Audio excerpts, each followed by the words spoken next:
Alright, I'm back and I'm going to do just kind of a series of 3 different videos to take you guys through sheets, slides, and docs. Okay, you're probably going to use slides and docs the most.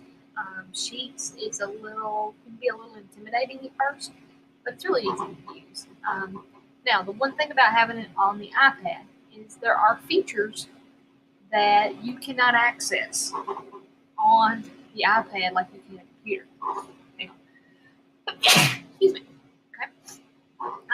So we're going to start with docs.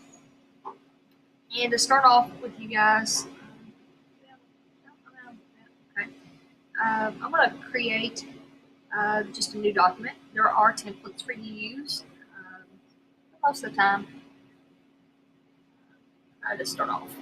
You get a blank slate. Okay, so the first thing I want to take you through is just your general features that you have. You can make your text bold, italicized, underlined. You can strike through, which is good. If you're going back and editing things, you can change the color of your font. You can highlight. You can make everything left aligned, centered, right aligned. You can have shape bullets. There's those features, and you can also have number bullets. You can indent, and you can also go back, which is helpful with the bullets. Okay, you have a undo and a redo. And then you have these 3 big options up here. We'll talk about the first one, the plus sign. See if you want to add a link. You can add comments after you've started editing. You want to add images, maybe making a feature article. You can add in a table, which would be constructive insights. Maybe we're collecting some data. You could put in some lines. You could put in a page break, and you can put in page numbers. The things that you can insert using Google Docs on your iPad. This is the one you'll probably use the most. This is where you can change your font. It's default to Arial.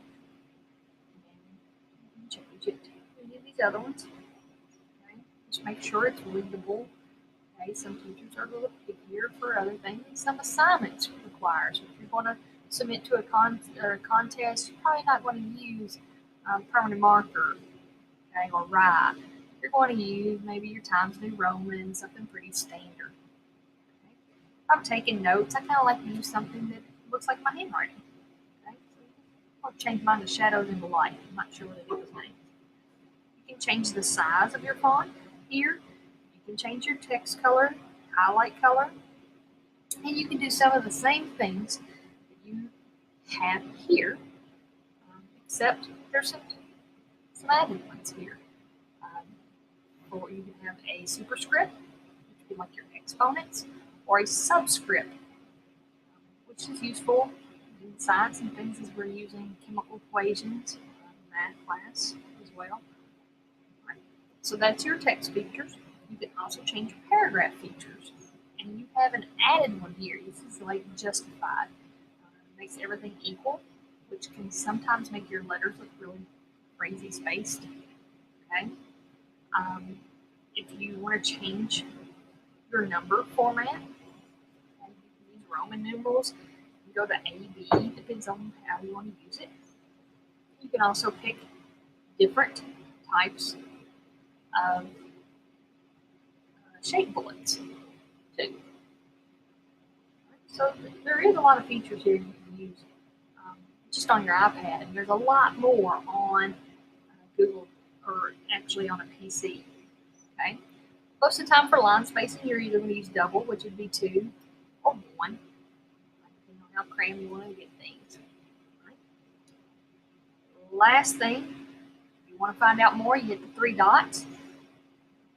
You can use what I would say that maybe if you're entering a contest, it has to have a specific word count. You can change your page setup, which would like change your margins. You can change the page color here.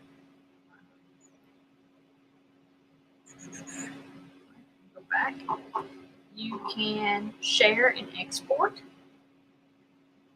and you can look for help and feedback there. Another feature here especially for those without internet at home, would be making it available offline. This is where you're going to find that.